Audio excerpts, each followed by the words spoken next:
Deuteronomy chapter 6.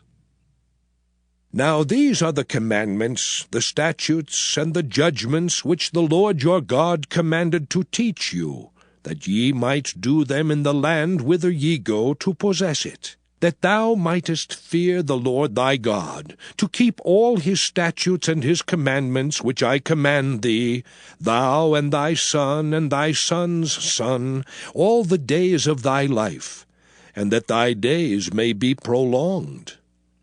Hear therefore, O Israel, and observe to do it, that it may be well with thee, and that ye may increase mightily, as the Lord God of thy fathers hath promised thee, in the land that floweth with milk and honey.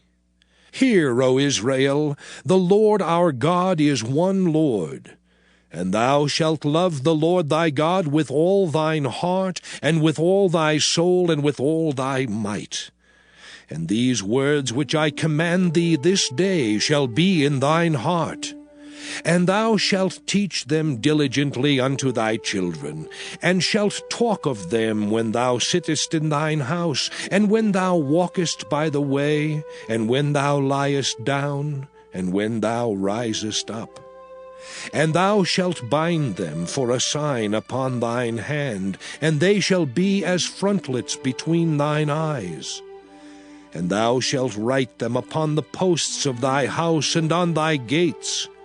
And it shall be, when the Lord thy God shall have brought thee into the land which he sware unto thy fathers, to Abraham, to Isaac, and to Jacob, to give thee great and goodly cities, which thou buildedst not, and houses full of all good things, which thou filledst not, and wells digged, which thou diggedst not, vineyards and olive trees, which thou plantedst not, when thou shalt have eaten and be full.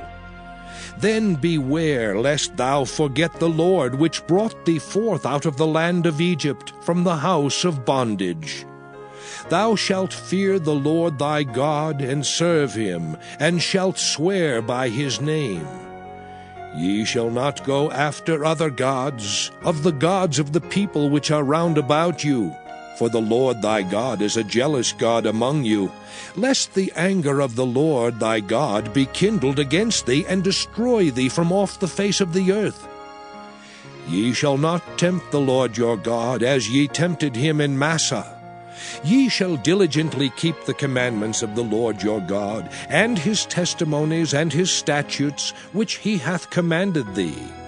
And thou shalt do that which is right and good in the sight of the Lord, that it may be well with thee, and that thou mayest go in and possess the good land which the Lord sware unto thy fathers, to cast out all thine enemies from before thee, as the Lord hath spoken. And when thy son asketh thee in time to come, saying, What mean the testimonies, and the statutes, and the judgments, which the Lord our God hath commanded you? Then thou shalt say unto thy son, We were Pharaoh's bondmen in Egypt, and the Lord brought us out of Egypt with a mighty hand. And the Lord showed signs and wonders great and sore upon Egypt, upon Pharaoh, and upon all his household before our eyes. And he brought us out from thence, that he might bring us in to give us the land which he sware unto our fathers. And the Lord commanded us to do all these statutes, to fear the Lord our God, for our good always, that he might preserve us alive as it is at this day. And it shall be our righteousness if we observe to do all these commandments before the Lord our God, as he hath commanded us.